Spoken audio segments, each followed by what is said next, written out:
Hello and welcome back to Link to the Cast, your weekly dose of video games and nerd culture ephemera, available everywhere good podcasts are sold. I'm your party host, Dave Ryan. It's the full complement this week, starting off with the platform prodigy, the handsome conduit himself. He's looking very cozy there. It's Mark Robinson. How are you, friend? Very cozy, but in the last couple of years or so, I start to feel the cold in my fingers a lot more now. Yeah. So I'm slowly turning into my nan. Which has its pros and cons. It means my house will be a lot cleaner, but it also means that I do feel the cold a lot more on my fingers. But otherwise, I'm good. Probably make a banging Sunday roast. I'm already there. You should have had Christmas dinner last year. Tell you what, woof. Yeah. Homemade stuffing. That's the secret. Is that if you feel the cold in your fingers, why haven't you got gloves on? I still feel it. I've got 2 pairs of socks on right now. My toes are still cold. Yeah, no, but 2 pairs of socks ain't going to do anything about your fingers, is it? No, but my toes are also cold as well. Okay. He's just a huge wet fan. That's the problem. Yeah, when he said that, I thought he was going to do a wet reference. I was expecting that's it out of too niche Robinson. even for me. We have as well. Obviously, you've just heard him, the Sidona simp. Jump at the gun. It's Jack Lazell. How are you, buddy? Yeah, I haven't got any gloves on. I'm doing all right. Gloves are off. The gloves are off, yeah. I hit below the belt. It's time out, baby. And you've rung the bell. Whoever gets that reference gets a sandwich. I'm all right. I'm doing well. I'm very tired. It's been a long week. Do you ever have those work away days where it's good to see everybody and they put in a nice venue and sometimes they give you food, but like they also talk at you for hours and hours and hours. Yeah. And I got mad sleepy yesterday. It's the first time where I'm genuinely in a room full of people and like my ability to stay awake was being tested drastically. Gotta find like a quality pillar to lean against. Quality pillar, yeah. Oh, I had one, but then he moved to Ireland, didn't you, Mark? How dare you? You were my quality pillar. That speaks well for Game of the Year recordings.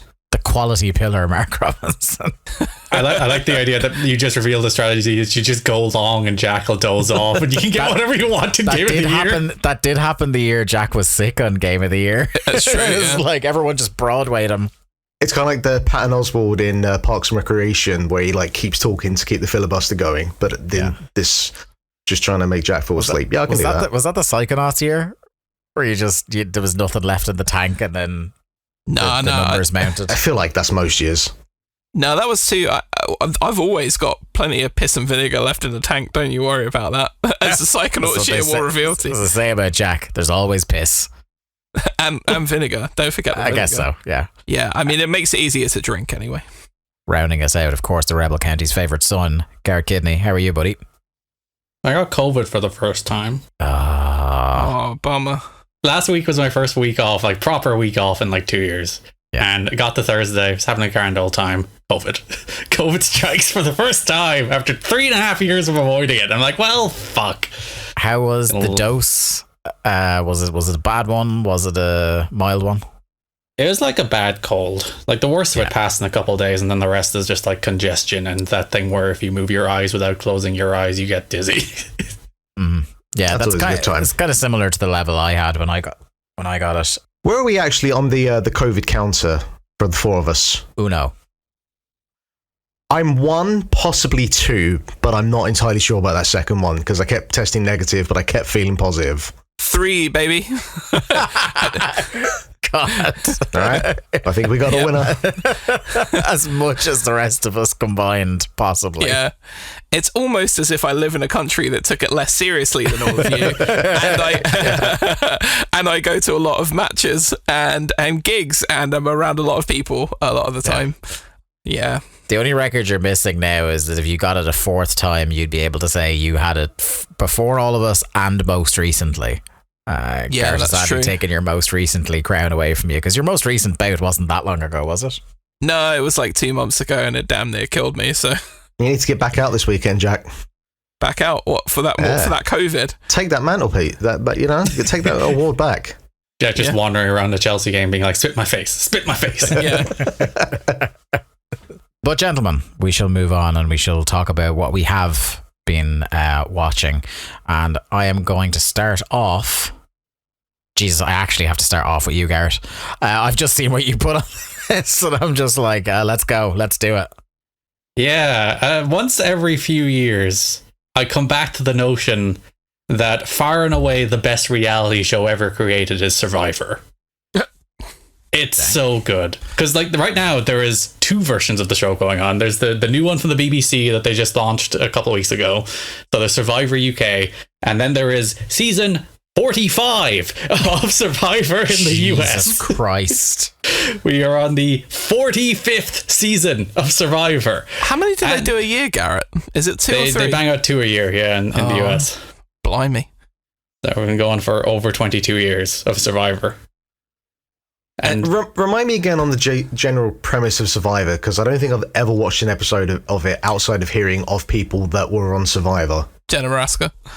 Oh God! Yeah, they take a bunch of people and they send them out to an island and they make them do challenges, and then if you lose challenges, you are voted out in tribal council. So that you get like the 2 sides of it. There's like the physical challenge game, and then like the social build alliances, so that you can take yourself all the way to the end and hope your alliance doesn't collapse and turn on you. So and then it's pretty much Big Brother in the jungle. Yes. Yeah, except they don't have the rules that Big Brother do against like conspiring. Like you're not allowed to talk about the voting process on Big Brother. To each other. Yeah, whereas this like the whole point of the show is the conspiring on the Survivor side. Right. Yeah. Okay. And like they've introduced all sorts of shenanigans at this stage, where like there's hidden immunity idols hanging around, where if you find it, you can play it at a tribal council and you can negate all votes against you. And you can be tested for a year. Yes. There we go. Deeple. What, like dead? No. Just for the year. You don't have to win any battle royals. You just have to win the Survivor Series 2001 Battle Royale. There we go. 1, if they were killing people weekly on this show, and 2, if this was the 45th season of them doing that, I'd be watching the body count. Everything this show. Well, there's another Hunger Games movie coming out. We all know that's a documentary, so why not? Lord. What are the like, I don't know if you watched enough of the early stuff to the newer stuff, but like, is there any kind of major differences in terms of either the production or the tasks or just anything in general that seems radically different in that time? Do they still have like the tiki torches at the tribal council? They do. They put out the torch and he still says the tribe has spoken, and it's Jeff Probst hits all of his catchphrases. It is actually really interesting to contrast the like UK version of it to the US version, because like the US version in season 45, everybody who's going on that show now is a Survivor super fan. So it's like, I grew up with the show. This is the most meaningful thing I could possibly do. And all of them play super hard, super fast. It's like they're building alliances. They're betraying each other. They're thinking about what the best political move is to make. And then you watch the UK show, which is in its first season of its revival. It had a couple seasons back toward the very early peak of Survivor, but it's only been revived for this year. But you watch the UK show and it's much more earnest and much more sincere, and a lot of like the tribal council votes are based on like, oh well, they didn't perform well in the challenge. There's like a naivete to the UK version at the moment because they haven't gone through 45 seasons of backstabbing and betrayals and twists and all the stuff that you see on Survivor. There's a great episode of the US Survivor this year where there's this new thing they added called a shot in the dark, where you can play at a tribal council and you will have just a 1 in 6 chance of all the votes you've been cast against you being negated. You just have a completely random 1 in 6 chance. And this dude who was dead to rights, every other person voted for him. All 12 other people voted for him. He played a shot in the dark, it paid off, and all 12 of those votes were negated. Sensational television. And you get a bunch of stuff like that all the time on every season, where it's like people are backstabbed and betrayed, and people think they have a safe alliance and it turns on them, or they think they know the votes going into tribal council, and an idol is played and it throws a spanner in the works, and then they have to make fire to determine their place in the show. It's such a great reality TV format. They've actually done so this year. ITV rebooted Big Brother. They bought the rights to it for Endemol to put it out on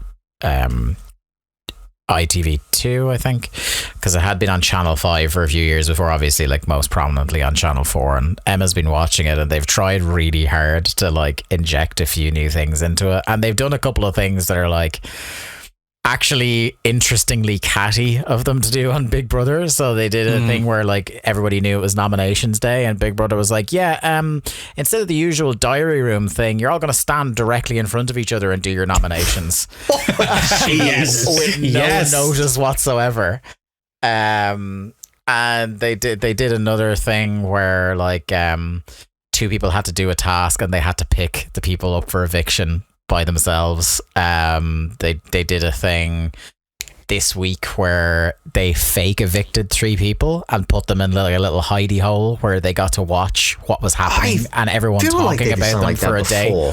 They've done something. They've done the thing where they had like one person was behind the walls or something. Yeah, they had new people come in who were hiding in the house watching. Yeah, them. that's it. Yeah. Survivor loves stuff like that as well, where you're like, there was Exile Island for a while, where if you get voted out, you wouldn't leave. You'd go to an island by yourself, and then you'd face the next person who got voted off in a like not trial by combat, but basically that's the idea. That you would do a one-on-one head-to-head challenge with the next person who was voted, and if you lasted long enough, you'd come back into the show. Yeah.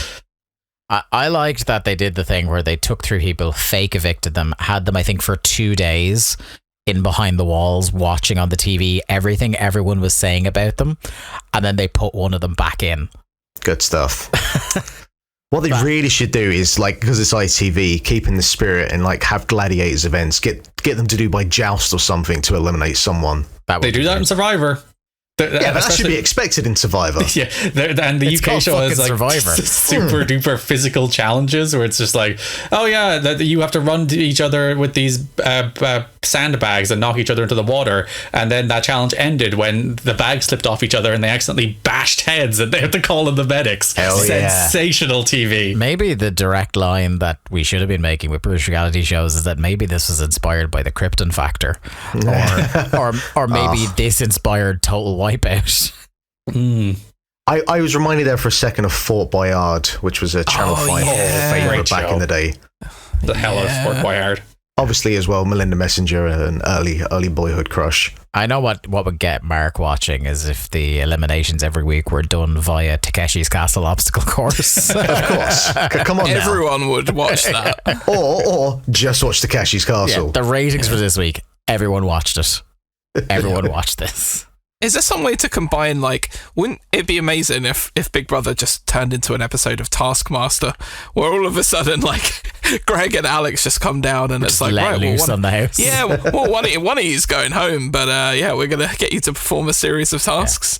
Yeah. It's funny that they're going back to the randos thing now on a lot of these shows, because I think celebrities now, by and large, are getting way more PR savvy and media trained. So you're getting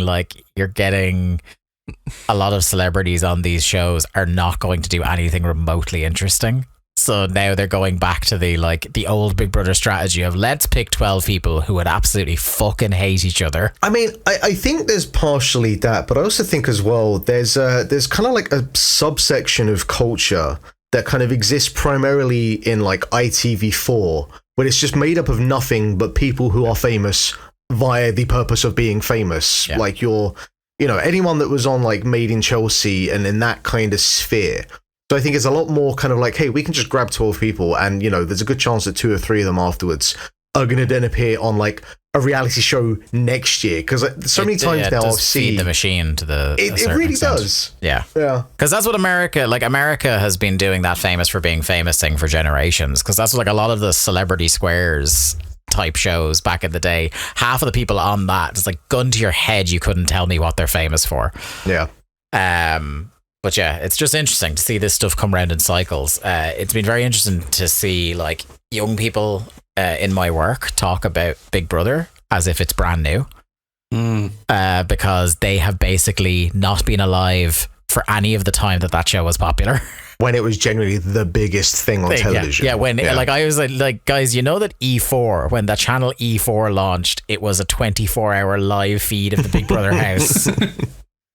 With a slight delay in case there was nudity, which there frequently was. Of course.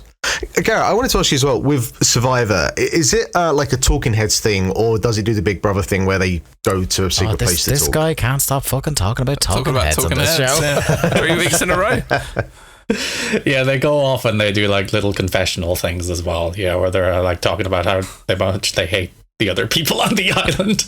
There's like they do some tremendous cutaway gags where like early in an episode there's someone named Bruce who somebody else hates on this show, and she's like, well, he's just the most annoying man, and then like 15 minutes later he did something really annoying, and they just cut to her sitting in her little confessional area, just doing like gymming the camera, and it's just like, that is brilliant. You are wonderful people. Please produce this show until the end of time. Garrett, would you ever go on Survivor? Oh Lord, no! I'd die immediately. I can't even swim, Jack. I drowned. As famously documented on Link to the Cast. Yeah, I would not survive out in Fiji for a second. I think the UK one is in the Dominican I'd like Republic. it that you'd sign up for it, and as everybody's sitting down and introduced the island, you just gotta go, well, this has been nice. What about if they set Survivor in Cork for a series? Surely. I don't think it would be particularly interesting. We had like an Irish version of Survivor one year. Do you remember that, Dave? RTE did like a Survivor thing. It's a lot of bollocks, though, isn't it? Like, a lot of bollocks. Yes. It's just, and no offense, Garrett, because I'm sure Survivor is fun, and I probably, like, if I was around someone watching it, I'd probably get into the trashiness of it. But reality TV has just never really affected me in a way where I know with my eyeballs what I'm consuming is absolute shit. And I've never left it thinking, oh, that was great. It's a bit like eating something like fast foody. It's like it might fill a gap for a short time, but then afterwards you don't really feel great about yourself. That's how I feel. You haven't watched the right reality shows, because there are some of them that are like that. But like, Survivor is as much a game as it is trashy reality. And I'm a pro wrestling fan. So like, if half of this is faked for the sake of entertainment, which it probably is because it's reality TV, I don't give a fuck. Or, remember, it's not reality at all. It's the furthest thing from reality. Remember Deadliest Warrior? That was the greatest show in the history of television. Mm-hmm. Where they would have like famous groups of warriors against each other in a hypothetical fight. Mm-hmm. And it was all this like pseudoscience bullshit trying to figure out whose weapons were like stronger. Samurai versus Karate Man. Yes, it's like, how would that work out? They would do a big dramatized fight at the end. The favorite one being the season 1 finale, which was a squad battle, I swear to God, between the IRA and the Taliban. Oh my God. What? This is on television? Yes. Who signed that off? Best. TV is the best. I know what I'm finding out for this. To be on television. Oh my God.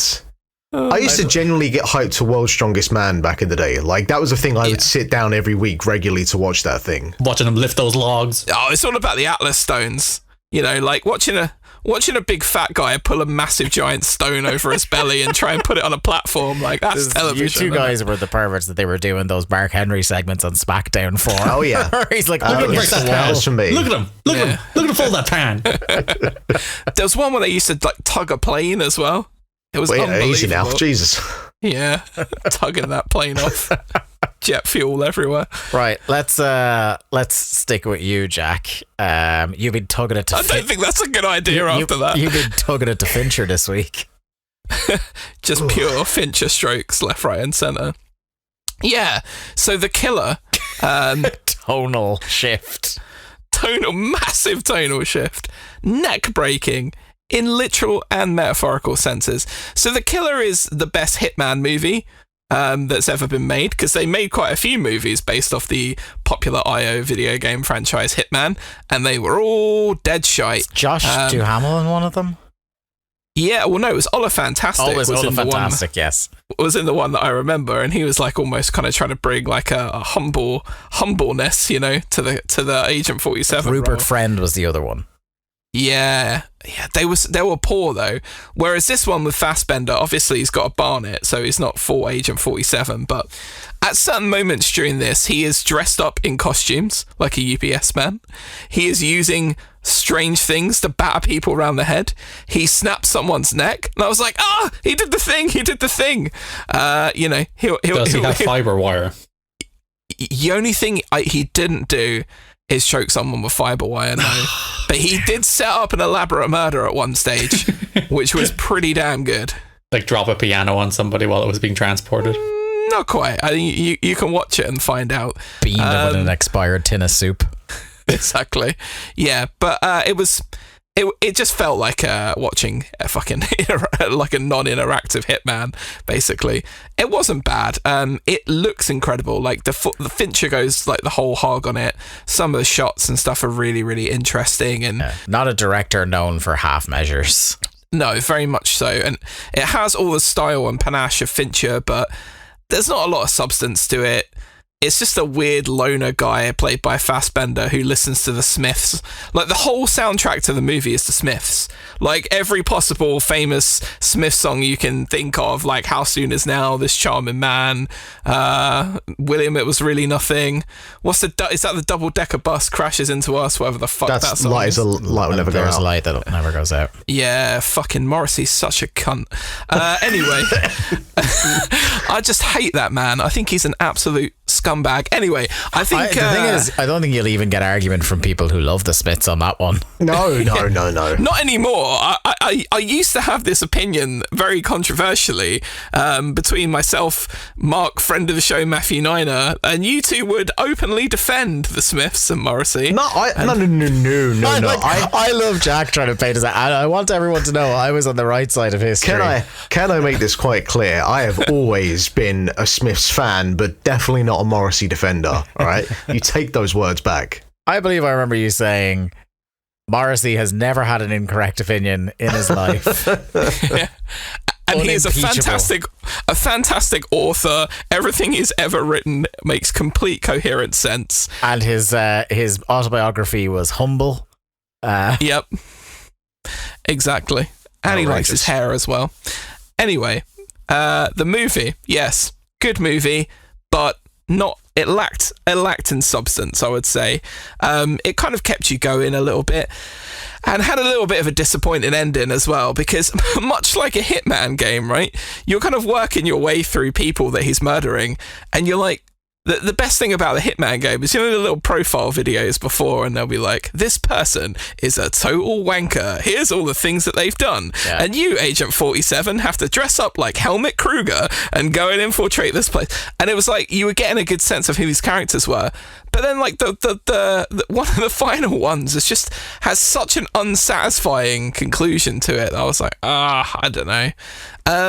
Yeah, it feels very disposable. It's one of those films, like, I can't imagine anyone wanting to watch this more than once, honestly, apart from maybe like a few moments that you might watch back on a YouTube clip compilation or something. It's one of those movies where if somebody, you know how people watch films on TikTok now, God forbid, right? But they do.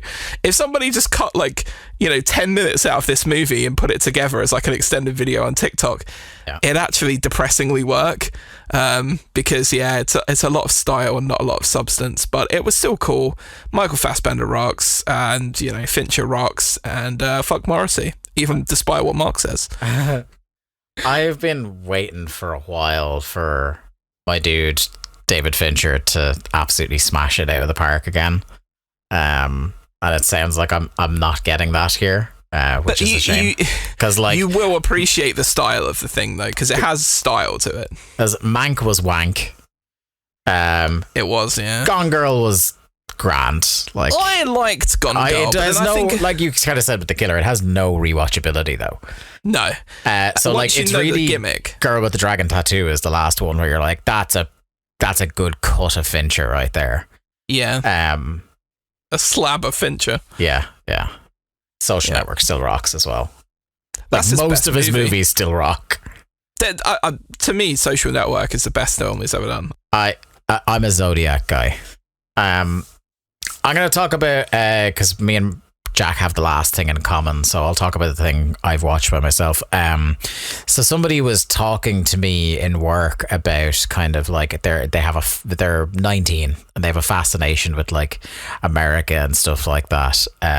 Not in a kind of like rah America sort of way, but in a they've just learned America aren't like the squeaky clean, always on the right side of history people that they portray themselves as. Feels like a lot of 19-year-olds this week have established that for the first time. I feel like I started him off at a pretty high watermark of trauma, because he was talking about a couple of different bits he'd read, and I was just like, yeah, I mean, have you heard of like the Mile High Massacre and something like that? And he starts furiously Googling, and he's just like, oh my God. I was like, yeah, they love war crimes. And out of this came amateurs compared to us. Is like, are there any like good documentaries? So I was telling about Ken Burns' Vietnam documentary and from a couple of years ago. And then I said, have you ever seen, because they were a big deal when I was like a teen, any Michael Moore documentaries?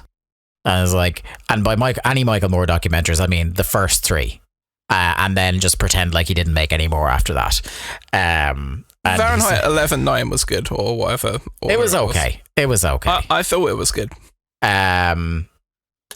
But the first 3 of Fahrenheit 9/11, before that, Bowling for Columbine, and the one that I watched for the first time in many, many years this week, Roger and Me. One of the things I like about what he does in his documentaries is he makes the global political stuff very personal and links it back to his local community. He's from Flint, Michigan. So there are a lot of threads about the effect on Flint. So Columbine High School is not too far away from the border, from Flint.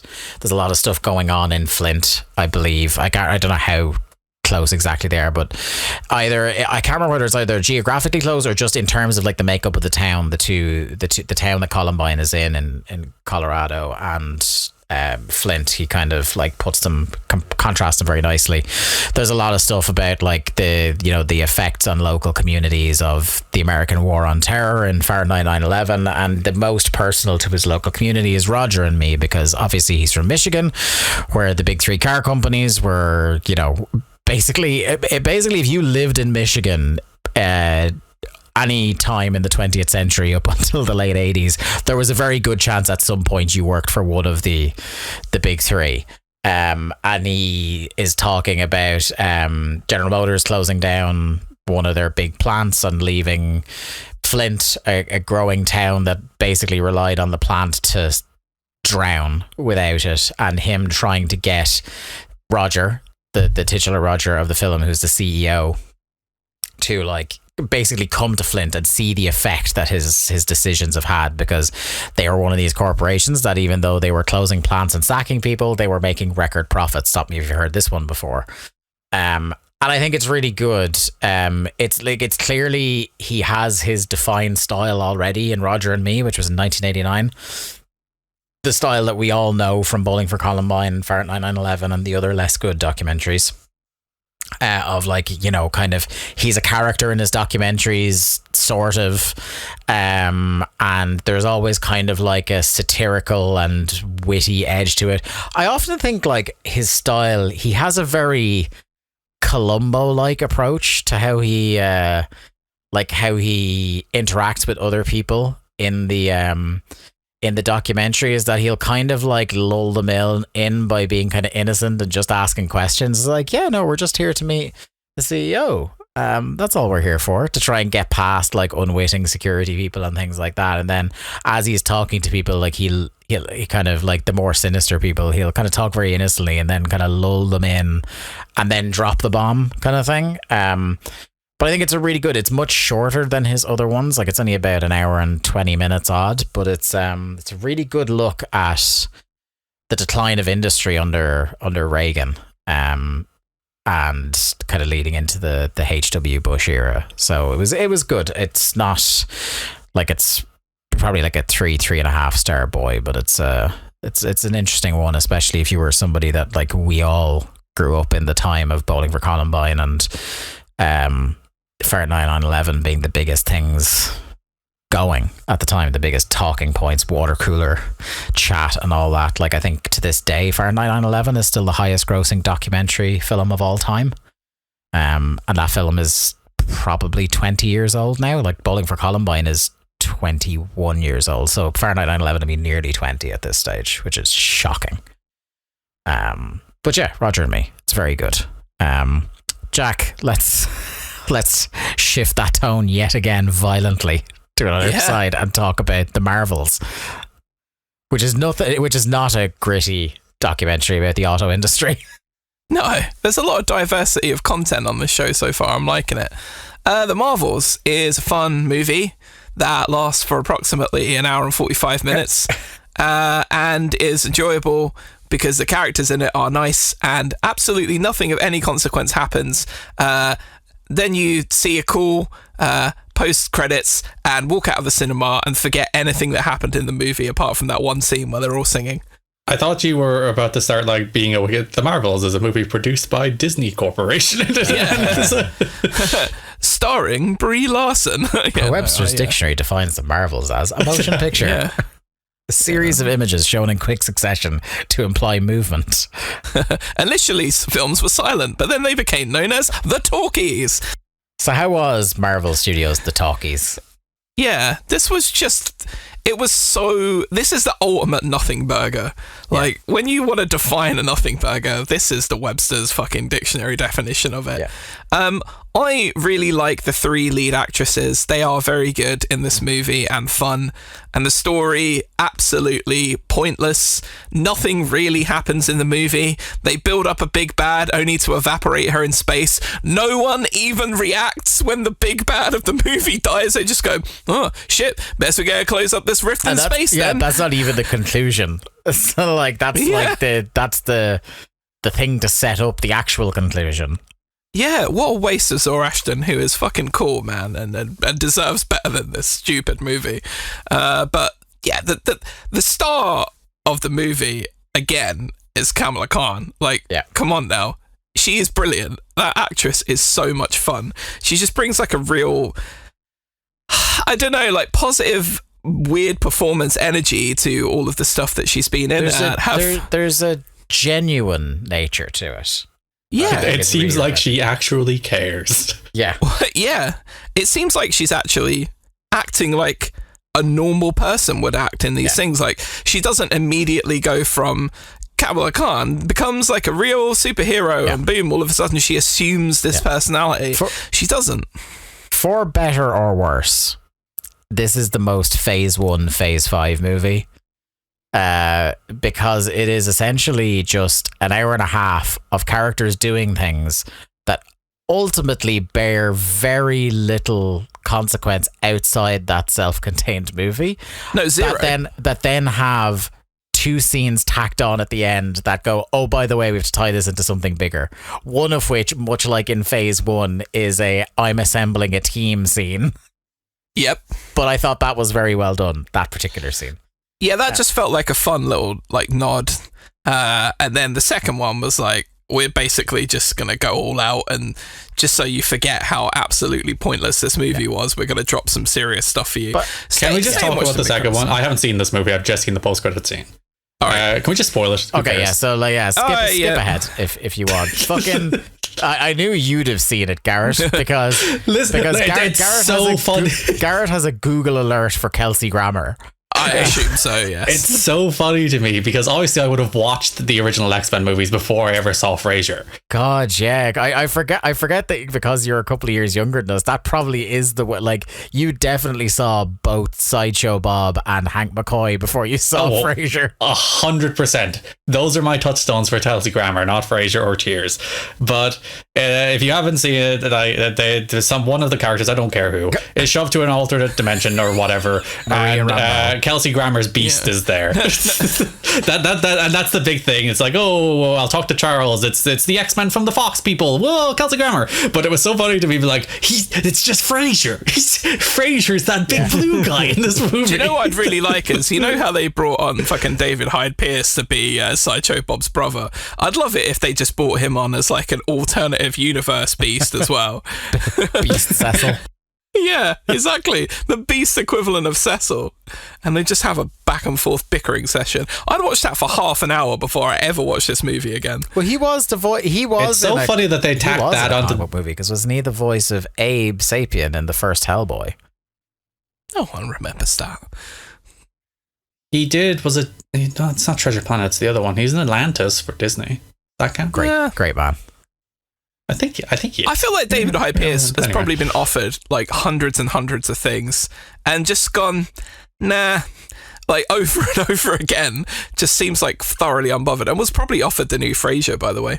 Anyone watch the new Frasier this week? I haven't watched this week's one, but I would like to mention last week's one, where last week's was like perfect Frasier. This was the full French bedroom farce returns to Frasier, where both men are set up on blind dates by Eve, and the first date arrives, and neither of them know who it is, and rather than just fucking ask her who she's here for, the two of them attempt to figure it out by dating her at the same time. Of course. My favorite part of that episode is Frasier being increasingly coming around to the idea of doing both dates at once. When it's first suggested, he's like, no, ridiculous. A few years ago. There's the bit where he starts off with it. Well, there was a time where maybe I would have. No. But there's a single moment in this week's episode where he steps into a bowling alley and just says the word bowling. No. It's just the way in bowling. It's just the fucking enunciation of it is so good. In the perfect Kelsey Grammer delivery. It's like, that's Frasier. Why last week's one was my favorite one so far as well, because it was only afterwards that I realized David wasn't in it. Oh yeah, most of the other side characters were. I think most of the other side characters are kind of crap, which is the reason last week's episode was very good. I really like Lyndhurst. I don't actually give a fuck. Like, if everyone else hates him, I don't care. I think he's brilliant. The whole gimmick of him getting that glove on his hand a few episodes ago was class. The Dean who kind of fancies him is she's not great.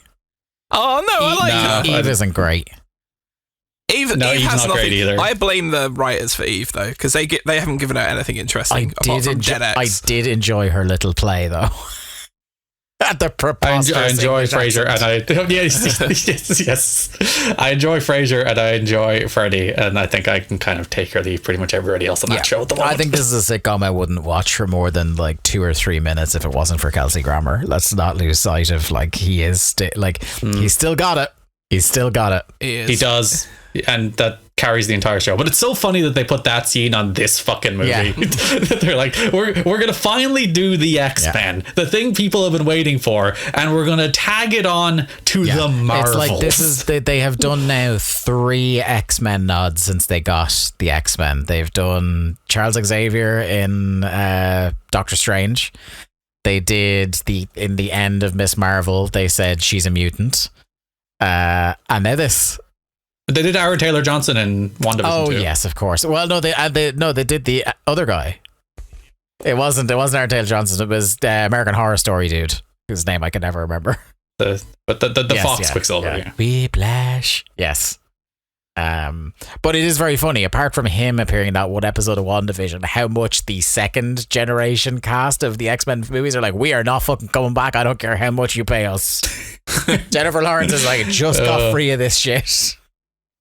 Jennifer Lawrence would rather beat someone up in the buff than be back in a Marvel movie. We found out this year. Yeah. More power to her. That's essentially what she was doing as Mystique as well. That's a good point. I do remember that Dark Phoenix film and how much I don't think I've ever seen a performance that was like, I do not want to be here. Yeah. No, Mark, you're right, but that was everyone in that movie. Well, no, but she just, I don't know, took it to another level. It should be established in law that you cannot adapt the Dark Phoenix saga anymore because it's cursed. It's cursed. They've tried it twice and they've spectacularly missed both times. Just never reference it again. By the way, God bless Sophie Turner. I like Sansa as much as an X-Man, but she was fucking awful. Of course. That movie.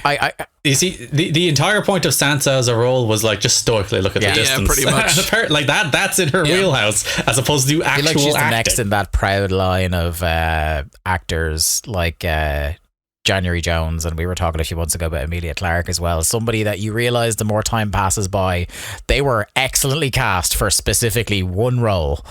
And outside of that, it is diminishing returns. Got absolutely nothing, yeah.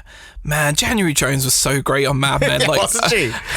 And it's terrifying to watch her in any other movie. I'm like, who the fuck is this woman? It's definitely not January Jones, surely. She is the only cinematic portrayal of Emma Frost, speaking of X-Men. And she was awful. Genuinely shocking. Like, First Class is such a great movie, and she is terrible. She was more convincing as a human when she was made out of crystal in CGI than she fucking acting. But yeah, this is a perfectly fine, like, it kind of, on the same quality level, it reminds me of Blue Beetle earlier in the year, where it's like, I had a lot of fun. I'll probably never think about this again. Are we back to the Marvels? I thought we'd just moved on to Frasier. I was like, oh, okay, I'm done with this shit. And I think I was saying to you at the time, is like, I think, it's not about the inherent phase oneness of it.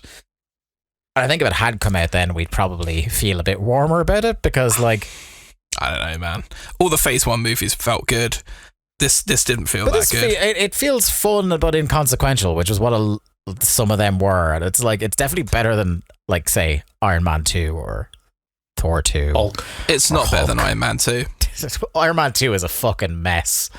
It's better than a Hulk. fucking mess of a movie. I like Iron Man 2. Oh, it's not great. It's not great at all. Just the fact that you've got fucking Justin Hammer in the movie makes it better than the Marvels.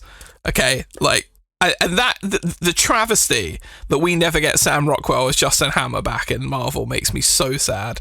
But again, maybe it's just the same thing as the X-Men First Class lot, where he's just like, nah, I don't need to do this. Done it now. I've got Oscars Thanks. now. Yeah. Someday we're going to have to do a live ranking of the Marvel films between the four of us, which should only take about 12 hours. Yeah, I mean, this is bottom 5 probably. Myself and Jack attempted to do a podcast once going through all those movies on the Popcorn Social, and it took us 2.5 hours to get to Avengers 1. Yeah. Me and Barry did review nearly all of them. Yes, I remember that. Up until the Spider-Man after Endgame, and then we stopped because they got I think that banned. was the first time I heard your dulcet tones. Ooh. Ooh. Let's move on to video games, my What friends. just happened there? I believe Dave and Garrett had what we call a moment. Ooh, was that? sir. That's what it felt like it was turning into. That's what I was thinking. It's turned into like a 50s tit for tat. Okay, there's a couple of things we have here in common across. I think all three of it, well, Jack, you played it to death already, but the rest of us have all been playing a bit of Spider-Man 2 this week. So, I don't know. Garrett, you had it first on your list. So you want to lead the Spidey 2 talk? Can I be mean to Spider-Man? Yeah, be mean to Spider-Man. All right. You usually hate things I like, so I was expecting it anyway. I think they have doubled down. I've only played about, I think I'm on like 30% for the clear percentage. But they have doubled down on everything from the first 2 games. Yeah. Which is great if you're web slinging, which is great if you're throwing gadgets and having a good time.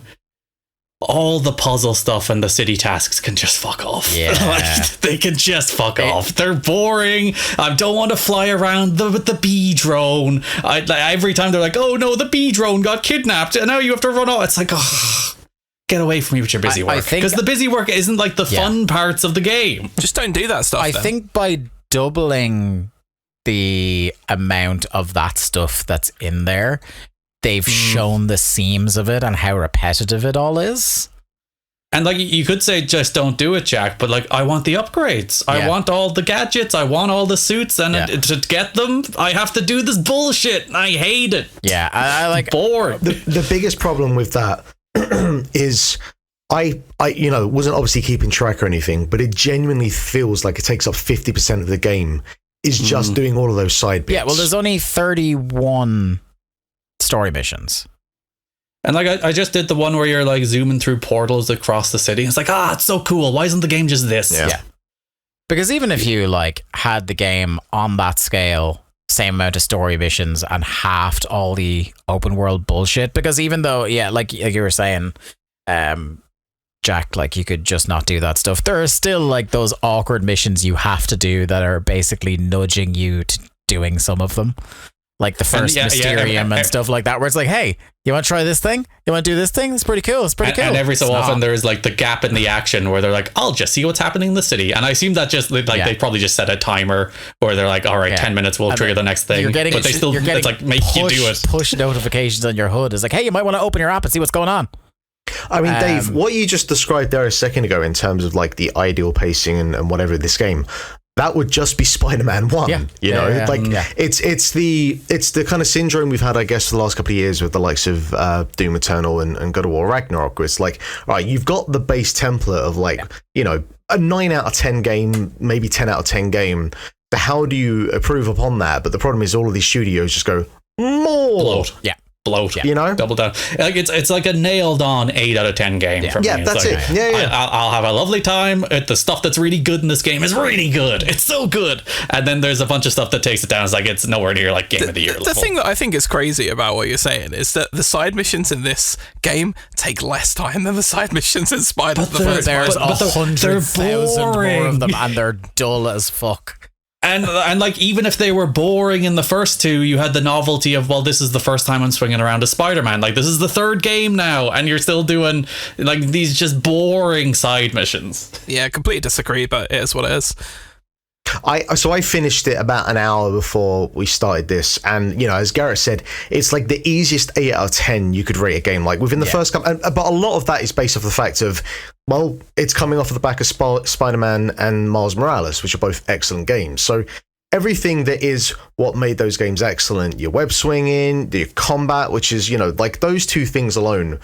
The traversal in these games are about as good as traversal can be, and it's one of the rare times where you don't bother with the fast travel, because just swinging around, they nailed that in the first one, though, as has been mentioned, the fast travel in this it's brilliant. From a technical perspective, yes. Yeah, it's like at Why times. is it bad from a non-technical perspective? No, well, the thing is, like, it's the best fast travel I've ever seen in a game. But that's what I'm saying. It's just like, fast travel, though. It's fast travel. Yeah. It's like, wow, they really reinvented. It's like, no, you just zoom to another part of the map. You're like, you're doing 7 million. You do it very fast. You admire their technical skills. Why is your game of the year? That fucking travels fast, son. Because it's not like, it's a nice thing to have, but it's not a feature that's uniquely qualifying or disqualifying in terms of like actual quality of this game in general. Just in terms of technical proficiency, in terms of like the scale of something, and it's been refreshing to play, like a AAA experience where there's only a couple of times that you're crawling along a wall to load the next scene. Like Spider-Man really doesn't have a lot of that. I do think that this game is fairly a technical marvel in terms of there's just no loading. Everything is so snappy. Like at times I wanted to call this game Spider-Man Rift Apart because of like everything that was marketed about that last Ratchet and Clank game is here, but it's not like that Portals mission that I was talking about is probably cooler than any of the Portal stuff it's in Ratchet and Clank. Fucking cool. Well, look, it's all in house with Sony first party, like, so no doubt. Like someone knocks on the door and went, "Hey,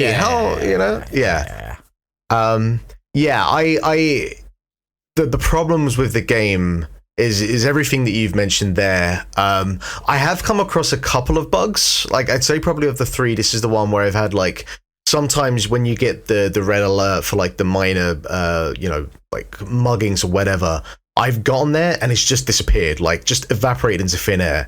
And sometimes I've collided with objects, and one time I had to restart a mission. So there's a bit towards the end where you're chasing after Mr. Negative, and I kind of went outside the boundaries of where I was meant to be because I was just chasing after him, and then the enemy spawned and I couldn't get to them and they couldn't get to me, so I had to restart like 5 minutes of combat to get back there. I had an enemy that like spawned inside a wall, so I couldn't actually progress a mission because I couldn't punch him, let alone knock him out, so I had to respawn. That's the only one I've come across. But I will say, for like the scale of everything this game does, to only have a couple of bugs like they've had, sure. I can't complain about that. It's it's not, to me, it's not like I was kind of trying to push God of War for most disappointing last year. I was listening back to us talking about most disappointing and a couple of other categories this week from last year.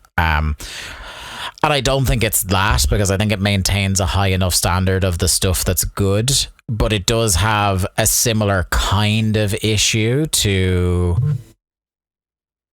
God of War and a couple of other, like the Horizon sequel and things like that, where Sony first party studios have this thing that if we up the scale of anything, we need to fill every inch of open space with noise. I mean, I will say, like, I do think that this game is far superior than any of those things mentioned, and in terms of like the bloat and whatnot, I think it's far less egregious than a Doom Eternal, than a God of War Ragnarok, partially just because I think the pacing is a lot better than those games, but that's partially because of the open world nature of it.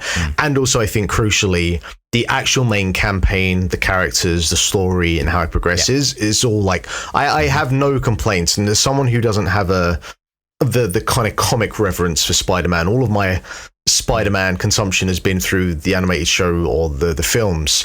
While I don't have enough of a kind of an emotional attachment to a lot of the characters, it all still came together, tied together really well. Kind of just really nothing for me that I can see, at least. And from again, my limited understanding, they kind of played with one or two characters and sort of did different things with them that you wouldn't expect, which I appreciated as well. So yeah, no complaints from that aspect. Yeah, I can't say it's any less than very good. But again, like partly because of like you said, it being kind of the third one of these, and there's some of the things that Garrett has outlined there. I'm at the stage where, not that I was like fully like, it is my expectation this will be my game of the year or in the conversation for it, but I'm kind of surprised as to how far off my top 5 it is. Like, it's probably making my 10 noms. Yeah, like there was part of me that was like, I have no this will be nailed on. Yeah, that I'll have a great time with it, and like it'll be like my kind of guilty pleasure game of the year, the kind of game that I'm like it doesn't push the boundaries enough to be game of the year, but God, it was so much fun. Yeah. And it's more close to like, that was a good time. I had a good time with that. Like, compare it to Zelda, where you're like, it's like similar kind of thing where it's like a sequel, it's all built on the same map that they've expanded out, but then you look at like the number of new ideas they put into Zelda in terms of like all the Ultra Hand stuff and all the fusing stuff and all of that they built into that world, and then you look at this and it's just another very good Spider-Man game. Yeah. Which, thumbs up. I wouldn't mind if they keep making them, but it is just, quote unquote, just another very good Spider-Man game. Yeah. Which isn't a bad thing, but it's not a slam dunk game of the year thing. Yeah, and I think my biggest worry is, because they'll obviously do a third one. My biggest worry is like, all right, well, where do you go after this? And if you just kind of expand on like, if you just expand on Greater New York, but if they just expand on Greater New York and it's just a bigger area to swing around, that could be the thing where it's like, again, the way that they make these games, the way they lay them out, the technical proficiency, the actual core elements there of the swinging, the grappling and everything, I'll probably still have a very solid time with it, but I'll probably hit that kind of like, I don't need any more of this. So I do hope that for the third one, they find a way to really kind of expand on it, and in a way where the core stuff is more meaningful than the let's tack on 6 hours, 7 hours of side content. I wonder is a little bit of, it all down to it hasn't been long enough, because so the first one was 2018, but we've had also Miles Morales in the interim.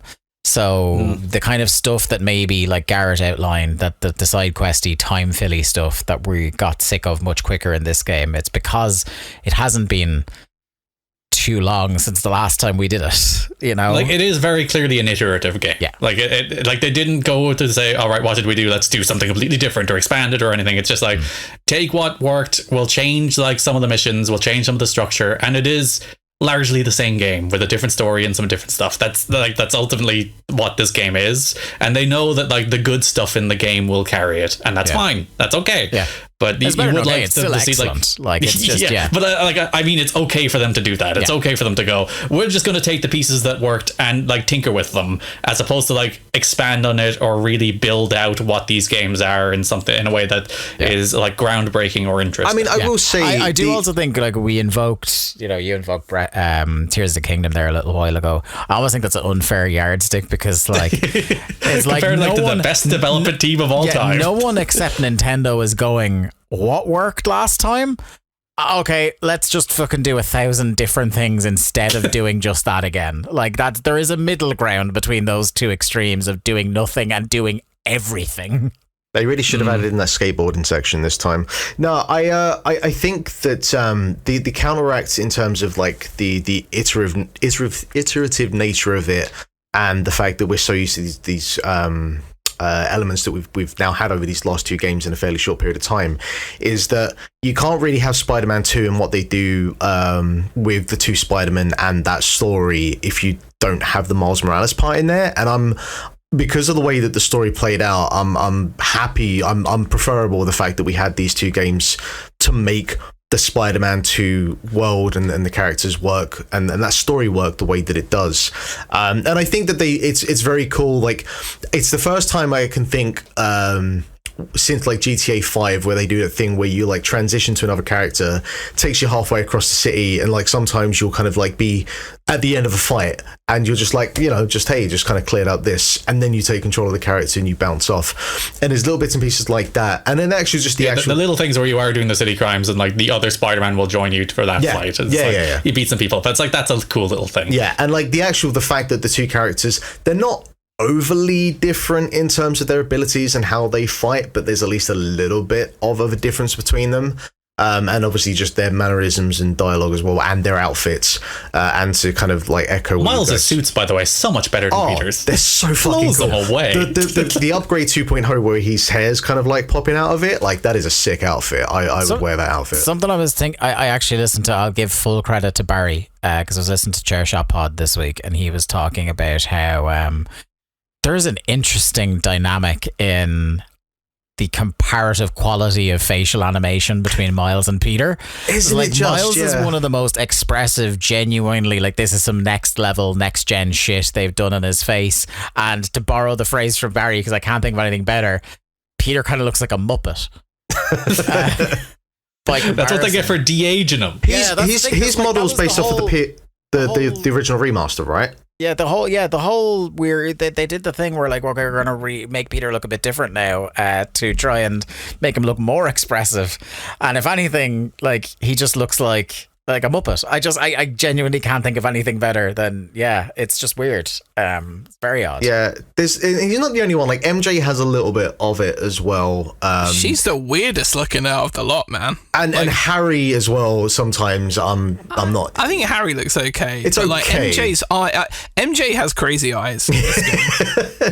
Like when she pops because up, she's got her fucking super secret go to sleep taser. She's got the power of a fucking god. Like exactly. we haven't got to that bit yet, gauntlet of tasers. Damn right. Right. Look, I don't have as much of an issue mechanically with those segments, because it's like, all right, you need a little bit of downtime during the main quest, and it's a chance to play as MJ and kind of mix up a little bit. While I'm not the biggest fan of those sections, they're not actually that egregious. But just conceptually, that MJ can take out an entire elite mercenary group, and then later on with like the Venom creatures as well, which is something we'll get to. It's like, it's just, how the fuck do I take these people seriously for the rest of the game as Spider-Man, considering MJ, she's kind of got everything under control. It's a video game. That's what I kind of mean by they double down on everything, though. They're just like, we got to do the MJ and we'll double down. And like, no one really liked the MJ sequences in the first one. We're going to double down. We'll give her a gun. But I liked them this time. I thought they were good. Because like I like the change of pace stuff where you're playing as Peter and Miles, as in like the people rather than the Spider-Man. Yeah. Like I like that stuff as a change of pace, but like the way they force like gameplay into the MJ stuff is always, it just feels like an afterthought. Yeah. I like the school section where you were Peter and Harry breaking into the school trying to get the USB stick thing. I thought that was really cool. I kind of disagree with you guys on a lot of this, but I'm not really saying anything because, again, I think it would just turn into like a three-way dunking contest. No, you're wrong. No, you're wrong. Yeah, exactly. There's no point, right? That's what Game of the Year is for Game of the Year. Yeah, exactly. We are still all in agreement that we think it's a very good game. Yeah. Oh, no. That's what's nailed so on. Tough. 8 out of 10 video That's game. what's so tough about it, is because we all really like it. Yeah. Yeah. I think I got a bigger issue, because, Jack, I'm sure this is like a top 5 game of the year, and I have absolutely no issue with that. And my bigger issue is like seeing some of the reviews about, this is like the transformative game of the superhero genre, and it's like, no, the first Spider-Man was more that than this one. This is just, again, a very good game. It's just another of these. Yeah. It's a better version of the first 2 games, and it combines those characters. I probably would say I prefer Miles Morales out of the 3 of them. Do you know what is a great comparison that would be very much Brand Robinson to say? It's Arkham Syndrome. It might mechanically be the sharpest they've done by the end of these 3 games, but it isn't the controlled, tight. I mean, first time we've seen it experience of the first one. There's a visceral hatred I have for Arkham City. Yeah, that's why I skipped over that. But by the time they got to the 3rd one, like, you can't say that, like, whatever you think of, like, they say the story of Arkham Knight or whatever, or the infamous PC port. The thing that was undeniable was that, like, in terms of like the combat system, it was buttery smooth. They had absolutely everything down. They'd added all these bells and whistles. The scale of the map was the biggest it had ever been, and it was incredibly for 2015. It was an incredible fucking looking game and an incredible performing game once it wasn't on PC. But even if in a lot of respects it might have been the best one so far, because of that kind of creep over the trilogy, it will not actually be better than the first one. I don't think that's an entirely fair comparison, because one, the original like Arkham Asylum was this kind of close, compact Metroidvania almost, whereas the second one did go open world, where the shift between Spider-Man 1 to Spider-Man 2 isn't really that different. That's not as big, yeah. And it's also, open world I think, and bigger open world. I think that like Arkham Asylum to Arkham City was like a 9.5 to like a 5, where this is like a 9.5 to an so 8. Much. I fucking do. It's a bad game. I like it a bunch. Spider-Man 2, it's great. Yeah, Spider-Man 2. It really is. Great. It's great. In spite of what it sounds like we just said, it is great. Yeah. Strange levels of hate. I will run through my 2. I am deep into World 6 on Mario Wonder, which is the final world before the end game. It's a very good video game, my dudes. You want to talk about, like, it's funny to bring it up right after Spider-Man. You want to talk about, like, a game that's nothing but unbridled new ideas that just do not... throw them all out there. Not one of them stays around long enough for you to be like, I've already done this. Like, I kind of like we've all been saying when we've talked about the game, it's like, I almost wish some of them would stick around a few more times, because it's like, hey, that was really fucking fun. Yeah, like there is like callbacks to like the Piranha Plant level, and I'm like, hell yeah. You didn't just do it once. I'm actually pleased you didn't just do it once. Yeah. But there's like, there's some great shit. There's just some great shit in this game that's so well thought out and so genuinely creative and intuitive. Some of the stuff that happens a couple of times throughout the game with forced perspective is great. Some of the what am I doing in this world at the moment? I've just towards the end of World 5, start World 6, I got back Goo Mario for the first time. Yeah, Goo Mario's great. It's very adorable. One of the things you want to talk about, an idea that repeats itself, that's really good, and they only repeat themselves a couple of times, are those cap challenges.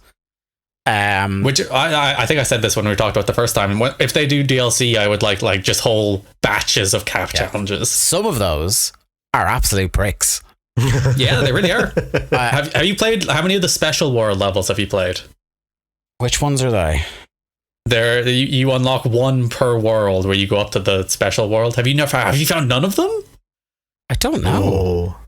Oh, because those are mean levels of time. The wall jump one in particular can go fuck right off a cliff. There's definitely a wall jump one that I absolutely despise. Oh, no. I gotta go, just so I don't spoil it myself, I'm gonna go find out if I have found those and just through like not paying attention in the overworld have. Yeah, I was gonna say it's the Super Mario World gimmick of where you go up to like the star kind of region, but it's not. Yeah, I think it's a star. You're in the clouds.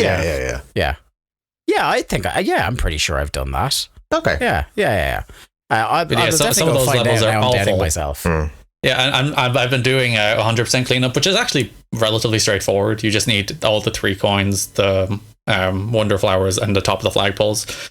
You can do like if you're relatively diligent the first time you go through, you can do like 100% cleanup like in 20-30 minutes as you go through. There's a really cool level that just happened in World 6 for me, where you get to the end and hit the flag, and then in the bit where like you normally get the wonder seed, you don't, and the camera pans slightly to the right and you see that wasn't the end of the level. Yeah. So now your thing is to keep replaying the level to figure out how to get over that flagpole and get to what's beyond it. It's like, oh, you fiendish bastard. And there's another one that's like, there are 3 wonder seeds and one path that looks like the critical path to the end just gets you one of them. So they're like the ways they play with and break the formula and aren't afraid to do so is absolutely incredible. My favorite one is a very long flagpole, which is like pretty early in the game where you just like there's a hidden exit that you get to like the super duper top of the flagpole. And then you just spend like 10 seconds sliding down an unnecessarily long flagpole. And it's like, tremendous bit. It's a very funny game. That's the thing. It's a very funny game at points. And like stuff in World 6 that I'm finding that they just have not done yet in the game, and I'm like, you're waiting till the end to throw this out and you mightn't do it again. Like those giant yellow domino rock things that you like run into or wall jump off to push them over, and it like will destroy your path to the next part, or it will knock into other ones and hit the enemies. In World 6, I think they're in one level. Yeah. I haven't found. I think they're in one level. Yeah, those rolling rumble guys that look like Golem Pokemon. Like those guys I haven't seen before at all, may not see again. Who's to say? And you think about like those birds that like when they charge at you and then form a platform. Yeah, I think they're only in one level too. Like, there's so much stuff in this game that when you think about it, there's the ones, like that's in like 2 levels tops. There's also the birds that dive bomb you. That you see them for like 1 level, they disappear for like 4 worlds, and then they just showed up in World 5 when I was playing yesterday. Like it's the craziest shit. It's a really fun game. I love it. It gives me all the warm feelings. It's great. It's really good. What doesn't give me the warm feelings, but it doesn't give me the warm feelings in the best of ways, is Alan Wake, which I rolled credits on this week. Alan Wake 2. Gentlemen, I am so thankful this came out with literally just enough time for me to play through in terms of Game of the Year, because on a number of fronts, this game is a contender. This is like the best survival horror game I've played in years. It's really fucking, it's so vast. It's so like, if you are a Remedy game fan, I think on the last time I was on here, I talked about the start of this game. So I won't kind of labor it for too long. But it kind of, one of the gimmicks of the game is you're hopping back and forth between your 2 main characters, Alan Wake and Saga Anderson, the FBI agent. And like you are alternating chapters of a really interesting supernatural detective game with Saga, and then a genuine pant-shittingly terrifying survival horror game with Alan in the Dark Place. And the ways in which those 2 narratives interweave with each other, I think, are really cleverly done, because the stories are interacting with one another and changing each other as you go along. I think I've heard some people say the ending is a little bit disappointing for them. I didn't think of it as hugely disappointing at all. I was actually kind of, there's like a final battle that happens, and I was kind of like, this is really tough, and I'll be disappointed because of the nature of this game if the actual last thing you do is some sort of battle, because it's a game about stories and about the narrative and about the characters. So really a lot of this should be kind of like me just walking through story developments at the end. They shouldn't feel the need to force in a final boss, and thankfully they resist that urge largely. But there's a lot of like moments in this that are full on like some of my favorite moments in gaming of the year. I think like visually it's stunning. I think the soundtrack to the game, between like original music and then stuff that they've recorded for the game, every chapter ends with a song, and the band who like, without kind of getting into their level of involvement in the game, the band Old Gods of Asgard, who wrote the song Take Control from the Ashtray Maze sequence in Control, are involved in this game. And there is a sequence with one of their songs in this that is, bar none, my favorite moment in video games this year by a country mile. It will not be beaten for the whole rest of the year. It's a really, really kind of special little experience. Mark will hate it. There's voice acting. This is what just there's so much voice acting. And like it's also got if you like Control and the way Control layers in like motion captured video game performance and FMV, it's got a lot of that going on. But it's like, it's stylized to the hilt. Like it's it's really fucking good. And if you're into anything kind of like, if you're into the Remedy verse and the things that really influence them, like X-Files and Twin Peaks and Silent Hill and things like that, you're gonna have a fucking great time with Alan Wake 2. I just want to wait. The New Game Plus is coming out at some stage soon, and I want to go do the platinum run because I got close to finishing with the platinum, but I don't want to start a whole new game from scratch. And a lot of the little kind of there's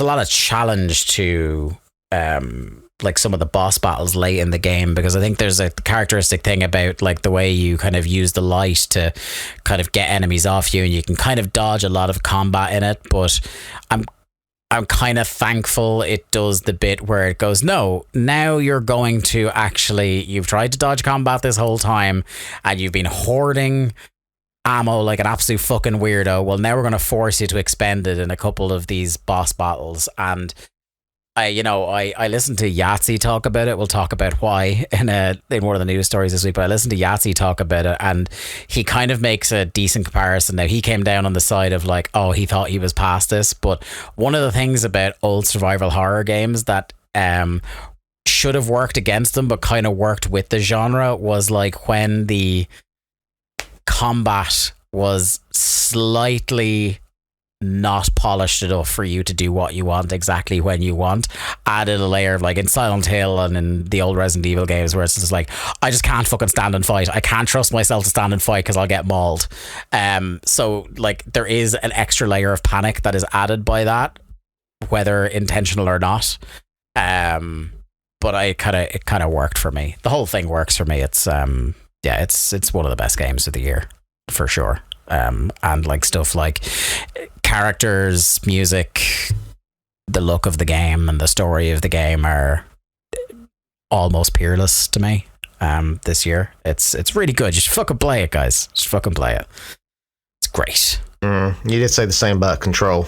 Yes, and I was right then and I'm right now. I would argue against that. Yeah, well, no, I have looked at Alan Wake, and certainly like visually, it does look pretty phenomenal. It would be interesting if you had come to Control for the first time as story guy Robinson that you are now. No, because I didn't. It wasn't the story; it was the game. The actual gameplay I didn't enjoy. Are there any sections where you're Alan Wake's girlfriend with a taser? That's the question. No. You do see there are sequences with FMV scenes with his wife. But yeah, there's no taser. Infinity. The taser. Mary Jane section should be they cut back to like the Daily Bugle office, and you just have to write a newspaper article. She's just you just have to do her actual job. She's having to like reload the work printer. Yeah, to be like an incredibly complex task. Peter's out here saving the world, and here I am fucking changing the staples. So go from an extremely not Mark game to an extremely Mark game that's extremely not a me game. You've been playing Ghostrunner 2, my friend. Yeah, I won't spend too long on this because I know it's pretty much me that was interested in the first Ghostrunner. Can I ask you one question, Mark? Yes, you can. Is it hard? The game? Yeah. He's talking about Ghostrunner. He's getting a bit hot under the collar. It is. I would say it's easier than the first one. I would say a positive sign, considering that you have beaten Elden Ring, and like very different. Like because my problem with the first one was that like I died 700 times in like the first 3 levels, and I'm like, okay, I think this is cool, but it's been too mean to me. So your reflexes are not fast enough. That's all it is, Garrett. I'm old and broken. I've always admitted this. Yeah, no, it's easier than the first one, though. If you, in general, like the way. So, for anyone who didn't play the first Ghostrunner, it's this first-person parkour action game that is obviously aping on Mirror's Edge, but involves a lot more swordplay. And just feels a little bit more kind of slicker in its design and approach, and has more of a... Well, I guess both games are kind of cyberpunk, but this is more in the kind of traditional, like, grimy cyberpunk sense, like a futuristic, dystopian Neo-Tokyo sort of thing. And The general idea is like levels will be based on, you'll do a platforming section, and over time you pick up abilities, like you can throw blades in this one which will knock down ledges, which give you like a platform you can wall run along. And then the other kind of core part of it is that levels will have these small puzzle box sections that are kind of like a Hotline Miami, where you're trying to kind of route out the best run to go through enemies, because enemies come in different forms and fashions. You got like a giant robot that fires like a projectile beam at you, and you have to kind of dodge, blow, or above it. You have enemies that can fire single blasts of shots, and you can parry and ricochet them back at the enemies. Standard kind of melee enemies, and a bunch of others like that. And so the game expands upon that, and there's like no two of these puzzle box areas that are the same. Like every single one of these, based on either like the layout, based on just the combination of enemies that you get, based on their placement, every single one of them feels different. And they're all, you know, kind of unique in their strategy and their challenge of how you use the environment to get around and slash enemies. Because the challenge of the game is that it's a single hit run. It's very, very well checkpointed. Basically, every single kind of corridor boxed area that you're in, it's all checkpointed. So you're never more than like 10, 15 seconds behind or in front of like where a checkpoint is. And it's very much that twitchy modern platformer, you know, do a bit 700 times until you get it right. With that said, I do think that this one is easier than the first. But crucially, what this one does, about kind of, I'd say about 45% of the way through, you're chasing after like one of the big bad guys in the game, and you stumble across a motorbike, and then this game decides, you know, for the next like 2 hours we're going to be a motorbike game, based on like kind of Wipeout F1 Zero GX style environments that you're going to come up and along the sides of these sort of turbo tunnel type environments, blasting through enemies. It's kind of high octane. It's fucking awesome. And then there's actually a bit later on where it kind of turns into like an open world Mad Max motorbike game, as you're kind of ticking off like objectives that you need to do. And so it's just this whole other bit, because it's kind of what we're talking about with Spider-Man here, where it's like a lot of the kind of core mechanics and gameplay, there's not that much different here compared to the first one. If anything, I think they've actually kind of streamlined some of the level design, so it feels a little bit slicker and a little bit tighter. But then they've added on this bike section, which is fucking dope. And it has, you know, an incredible soundtrack. It's very similar to the first one, that kind of retro synthwave vibe. It has a slightly more kind of gothic tinge to it in areas. I think the soundtrack's really, really strong. And yeah, this thing, I'd say I got through it in about 12 to 14 hours. Didn't overstay its welcome. Not too many kind of critical major difficulty spikes, and I have very little to complain about, other than the fact that, like Neon White, anytime anyone's talking, just switch it off, because it's just fucking trash, and you do not need to know anything about why you're doing the thing you're doing. Just do it, because that's the part that's fun. So yeah, best story that this is not winning, but it's really cool. It's really cool. I'm so disappointed that you didn't say actually they've taken a hard turn and now it's a gripping noir detective story of John Ghost and Bob Runner. I mean, there is a little bit in there that's playing on themes of artificial intelligence and certain kind of geopolitical things. There's a little bit in there, but it's not doing anything that you need to pay any attention to. One very quick thing I'll say also, I've played a bit of RoboCop Rogue City, and I'm probably not going to play enough to kind of really think about where it'd sit for Game of the Year, but this thing is fucking awesome and is ridiculously violent, and RoboCop is actually voiced by Peter Weller, and did you see that Peter Weller Oreos clip going around this week? No. Where there was, I think it was like the special effects supervisor on RoboCop or something was talking about how there was a day he brought Oreos to the set, and Peter Weller apparently said to him, "Robo wants Oreo," and he's like, "You're not getting one," and he's like, "Robo wants Oreo," and he refused to start whether or not he gave him Oreos. And then they cut the Peter Weller, he's like, "I don't know what the fuck this dude is talking about his Oreos." It's so good. Oh, Peter Weller's awesome. But he's in this. He's voicing RoboCop, and you're going from mission to mission. You're trying to find the drug dealers that are dealing out nuke.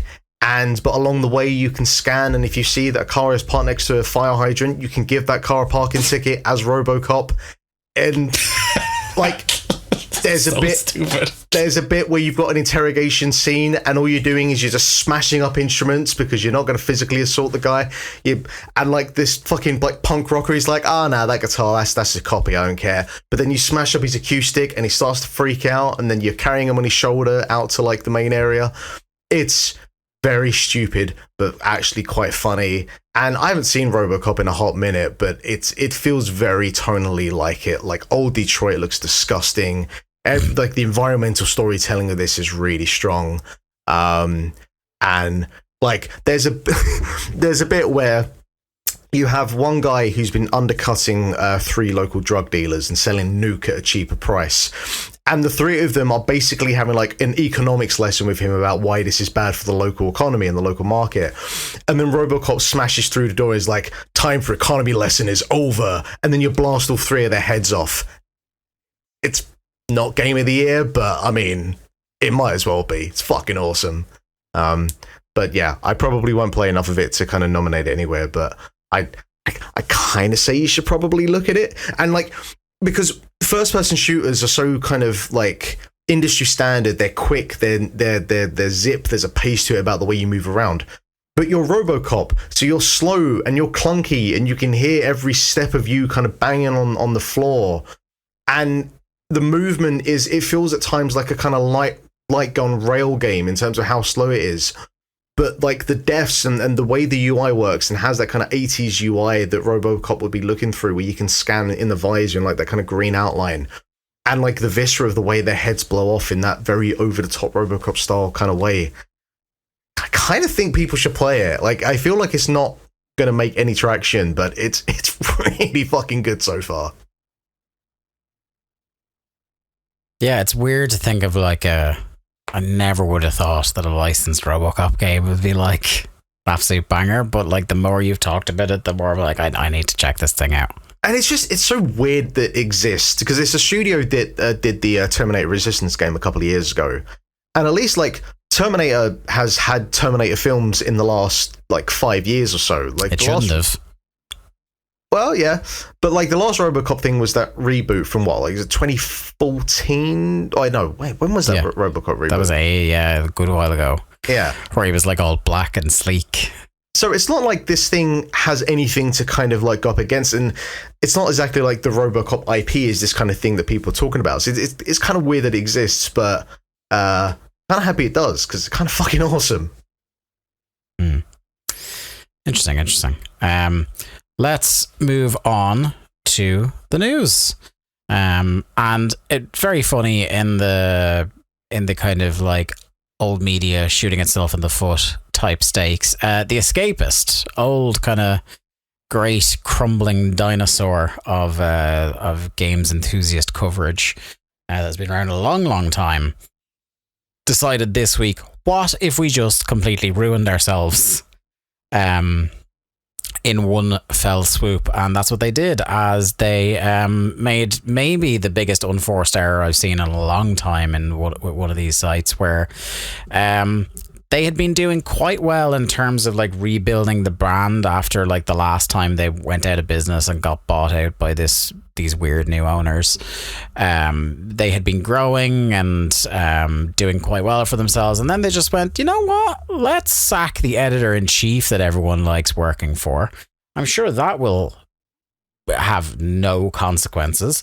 And what happened is their entire video production team, the only reason really that a lot of people went to the site was for their video content, they all walked, including one Ben Yahtzee Crushaw, who has been doing zero punctuation on that website since the year I finished secondary school. And is probably the principal like traffic generator for that website. By quite some distance. Like, there was a lot of really kind of popular viral content at the time when he was like doing it early doors, but certainly in the new Escapist era, he's like the only one of the big hitters left.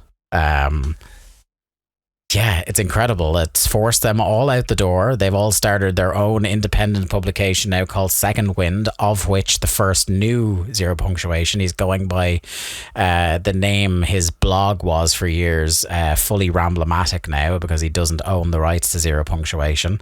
So all that stuff will be hosted by the Escapist forever. All his like 15 plus years of content that he put in, like that's the thing that's like so gutting to me. But it's it's how this IP stuff works, is that a guy can literally put basically his entire adult life into doing like I think we've all had our times where we were watching Zero Punctuation regularly, and it's been a long time since that was the case for me. But one thing that I even knew in the years that I wasn't watching Zero Punctuation is that good times and bad, Yahtzee wasn't missing weeks very often.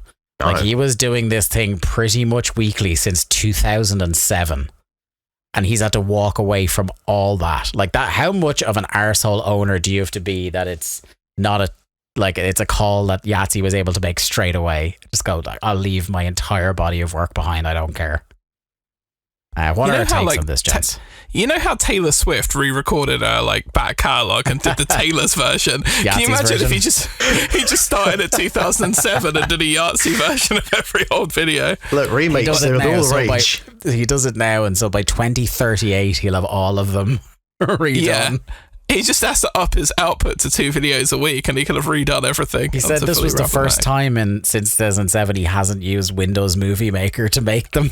Because all his assets were built in Windows Movie Maker, so he'd still been using that. I just love how committed to the bit that he was. It still looked like the same shit he was doing in 2007. And the only thing that's updated is just the music when they had to move away from... Get rid of all the licensed music. Yeah, it's a shame because that was awesome. Yeah, his intro and outro music being pretty good on the nose gags. And here's... The best one was No More Heroes, where he just plays 2 or 3 seconds of No More Heroes, and he's like, nope, too obvious, not doing it. I want to turn over to what is always one of my favorite parts of the podcast, and is finding out Garrett's take on something that has been a cornerstone of the other 3 of us lives for a long time. Garrett, before you put this into the group chat, I had never heard the word Zero Punctuation in my life. How is that possible? Crazy. Before you put that into the group, then all this went down a few weeks ago. I'd heard of the Escapists as a website out there that I've never visited. You are more online than the 3 of us. This is arguably put together. Never heard the words in my life. So, this is crazier than never seen the tribute video. I mean this. Everything I have, never change. In some ways, you should have seen it coming, right? Yeah, no, I had it. There was part of me that I could tell how quiet Garrett was being, and it's a very characteristic kind of Garrett quiet that's about to follow. I don't know what you're talking about. As a young man, I've never heard of these old things. Especially because it's so boring. As much as we were the perfect age when I think I was on board with Zero Punctuation from maybe the 3rd or 4th one. He did 2 of them on YouTube by himself before he started doing them all on the Escapist website. And it went so viral as well. All of the video game websites around that time, IGN and everything, were picked up, and they were like, have you seen this shit this guy is making? The only thing that I could say, it was so up the strasse of an 18-year-old me, and at the time a 19-year-old Mark and Jack. The only thing I can say for certain is it would have even more been up the street of a 15-year-old. Yeah. I was at uni at the time, and because I was doing a game design degree, obviously we all, as a class, were like, hey, have you kind of heard of this thing? And, there was a mixture of ages, and so for some people they were like, whatever. But for me, in terms of the way that the review was being done and the humor that was there, but also because of the needle drops that were being used, which were speaking to my sensibilities at the time, it was a perfect combination. The thing I will say though about this is that the one thing on top of like the way that the production of Zero Function hasn't changed for like the 15, 16 years or so is also Yahtzee's like absolute, like, I will tell you what I think of this thing, and I'm not really giving a shit about the like potential ramifications from publishers or developers about being blacklisted or whatnot, because if someone did not like a game, Yahtzee is like the ultimate in terms of like he will tear a game to pieces. And a lot of the time, it was a game that other people liked. Like he was probably to a fault and sometimes to being a bit was very contrary on certain like major titles. I always think, and it's funny because of how they would end up ultimately working on the same site and working together and doing crossovers and stuff. I always thought that Yahtzee walked so that James Stephanie Sterling could run. Yeah, because there's a very similar, it's like, I don't give a, and like Yahtzee was a pioneer of getting fucking blacklisted for burying shit. Like I remember his big hot take on Arkham Asylum was like he did his big introduction and then just goes, yeah, it's all right, and then the end credits music starts. Yeah. It's just crazy, and it just, you know, it's one of those things again where these conglomerates or these companies buy out these you know, gaming publications or whatnot and just have no idea what they are, how they work, or how they make money, and from that they also don't understand that they can't make the amount of money that they think they want to be making from these things. And so, you know, as Nick Calandra kind of spoke, he's like, basically the company that owns us wanted to like double our subscription, and it's just like there's no secret sauce to doing that, and I don't know the exact without giving him guidance as to how. No, of course not. It's your job. You figure it out. You're a community manager. Go double our subscriptions. And I don't know the exact bells and whistles about what happened with Ghostman, but I would imagine that it walks along very similar lines about like what the company wanted. And him being realistic about you're fucking insane. Business I can't do that. Want growth. All they want is growth. Growth. The closest he got to like saying anything is you read between the lines, and what he wanted from Giant Bomb was to like continue doing the like, because there's no money in building the wiki that website was centered around. Yeah, and he wanted to keep doing the exact same video content he'd done with his friends for so many years. And that's what most of them wanted to do. You know what I mean? But like, I think when Red Ventures bought them out, I think Jeff, who is normally such a cynic, it seems like really tried to hold on and fight against the tide for a long time, whereas the other guys are just like, nah. And but I do wonder how much COVID and the remote kind of part of it played a part as well, because like, you know, think of Riker, Shoemaker, and names that are escaping me now, but imagine them trying to do like the Mario Party thing as like an online stream. Like there'd be probably, you know, to some degree it would still be fun, but that in-house kind of aspect for it, I feel like that played a part as well. Just to tilt it quickly back to Yahtzee before we go too deep down the Giant Bomb. I do want to ask another Yahtzee centric question, but go ahead, Jack. Yeah.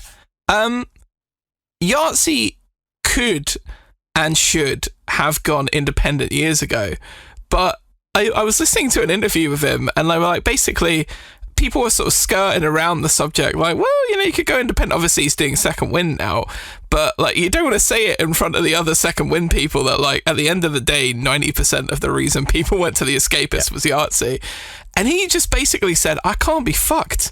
He just doesn't want to deal with all the bullshit and the business and the, you know, having to register yourself up as a tax thing and set yourself up as a business. And he just flat out did not want to do it. He's got his own irons in the fire as well. Like, he's written multiple books. I like, you want to talk about the, like, how that guy pulls in an audience. Like, I spent a couple of years of my life listening to an Australia based video games podcast because sometimes he was the third host on it. He's just a very interesting man, and he is what I don't understand, right, is you know, we talk about the dumbness of corporate things, but the second they make that decision to cut their editor-in-chief and then Yahtzee's walking away, like, they must understand that the brand is worth absolutely nothing when the premier content maker walks away from it. Like, they don't, or maybe they have to. You can't. I mean, Garrett, you're going to go, these people are dumb, and you're probably right, but what the hell, man? Like, you understand. I don't why think people even visit if the thing. I wouldn't put it down to stupidity. It's obliviousness. These people don't know what they own. They don't know why people care about it. Yeah. And they just want growth. They see X amount of times worth of content. They're like, we can get somebody else that can do 5 minutes a week. Yeah. You can't. Yeah. And they were even I forget the dude's name, the editor in chief, Nick Calandra, right? And he's like, one of the things they said to him a couple of years ago was just find another Yahtzee, and he was just like, oh yeah, guys, seriously, just find another Yahtzee. Sure, why the fuck not? I'm sure they grow on trees. Like, you can't. And the idea that they've told him to do that, and he's found other people that are talented, and there are good people that work on The Escapist, probably people that weren't being brought to my attention because I haven't really interacted with their content for a long time. The only Yahtzee videos I watch really are on YouTube, and I know I can watch his stuff a week earlier on The Escapist, but I still don't navigate to The Escapist. I'll just catch it on YouTube. Escapist used to be one of my home tabs because I watched every bit of video content they used to put out in that early era. But make no mistake, even when there was a lot more really good video content, I was coming there for Yahtzee. And I would watch all the other video content when I would log on I can't remember if it was Wednesday or Thursday it used to drop. But I'd log on and if Zero Punctuation hadn't dropped yet, then I'm watching an episode of D-Res. Or I'm watching an episode of The Big Picture. Bob Love's Movie was on there for a while. Yeah, exactly. Big Picture. Yeah. Before he turned out to be a real weirdo. Went, independent a long time ago. Yeah. Yeah, I mean, he always felt like a little bit of a weirdo anyway, but his content was real good. Yeah. And then, who does sort of like similar investigative deep dives into things, but just 10 times better than Patrick H. Willems. And you're like, oh, I never need to watch Bob Chipman ever again because I have Patrick H. Willems now. Yeah. But yeah, I just... Go on. Okay, I was going to say, to kind of bring a close to this news story, I was going to go around the three of us that had heard of him before today and note any favorite go-to Zero Punctuation reviews or I mean, honestly, you can watch anything during the sort of, should we say, copyrighted music era, and it's hit after hit after hit. Whether it's the BioShock one, which is tremendous, the Portal basically saying Sublime, this is the best thing you could ever play, and just, if I ever say this again, stick forks in my eyelids. Absolutely sublime from start to finish. Yeah, jam forks in my eyes if I say that about anything ever again. Portal, fuck you, you're stupid. Yeah, my favorite ones though are when a game gets absolutely massacred by the mass publications, and then everyone's kind of waiting around for Yahtzee to do it. It's well, what the fuck do you want me to say? Of course it's bad. That's it. That's all there is to it. I love Clive Barker's Jericho by Clive Barker. Damn right. Yeah, classic. His mini series, Let's All Laugh at an Industry That Never Learns Anything. Those are all brilliant. Little condensed episodes of just. Here's one about Acclaim in particular is fucking brilliant. The GTA 4 review where he rants about the grey brown castle. Or the one we invoked earlier in our other group chat about it was the Gears of War episode where he talks about the alien menace have discovered that the key to victory in any war is chest high walls. There's a quote from that GTA 4 review where he's like, why can I run over lampposts, but every time I hit a tree my car turns into twisted metal salad? Honestly, every time I play a game now that has trees, I will try and drive into it. The first thing I did with that Matrix demo is I drove straight into a tree and I went around the tree. I was like, well, Yahtzee brought me here. Yeah, just to see what happens. Yeah. But an absolutely essential viewing for me every end of every year is the best game of the year, worst game of the year, blandest game of the year. The three-part list. Yeah, I just think it's brilliant, and the sound effects that he uses for the three are just amazing. There was one Garrett he did that was phenomenal because it's about a game that you will have heard much about, and that was he got so sick of waiting for Duke Nukem Forever to come out, he pretended that it did come out and he reviewed it. Good bit. Or he does a whole thing about how I was surprised it was such a subversion of the genre. It's 10 years after the alien invasion of Earth, and Duke is living in the suburbs of Stockholm under the assumed name of Vladimir Lestrade when he comes across his estranged daughter. All his stuff, and it leads them on a journey from the Swedish ghettos to beyond the furthest stars. Like, it is like legitimately like 6 minutes of him going, and yeah, you can use each of the shoulder buttons to independently articulate one of his limbs, and it's great. It's great. Speaking of just gonna say, speaking of video restructuring, video game publications and restructuring. Yeah. Did you see, like, over the last week or so, that basically everything on the Video Gamer YouTube channel is now lost? Like, it's officially just gone. It's not coming back. Because that was the whole thing, is that it was gone, and they were going to put it back up when everyone panicked about it. No, it's lost. It's gone. Yeah. All the Miller report. Yeah, all gone. And that is a fucking travesty. Will I ever forget much as I'm like kind of like not into Simon Miller, the YouTube personality anymore, I did always howl at "Willkommen to das Miller Reporten." That probably is also all lost on Garrett, and there's no point. Turning point 2023 stars. Yes, that's true. Yes, you just have to tie it back to TNA, and I know what you're talking about. It's another one of those things, like, where, like, the Kelsey Grammer thing is like, we're like Simon Miller, and we think of like the weirdo video game journalist who did walking like around surreal video harassing contests. other games journalists. Yeah, and you think of the pro wrestler. And what's TNA? I think it was Impact, is it not? Yeah, indeed. Yeah. No one knows that one. No. Anyway, let's go to our next story. And Jackie Lasers, you're taking this one because we are hightailing it into Final Fantasy Avenue.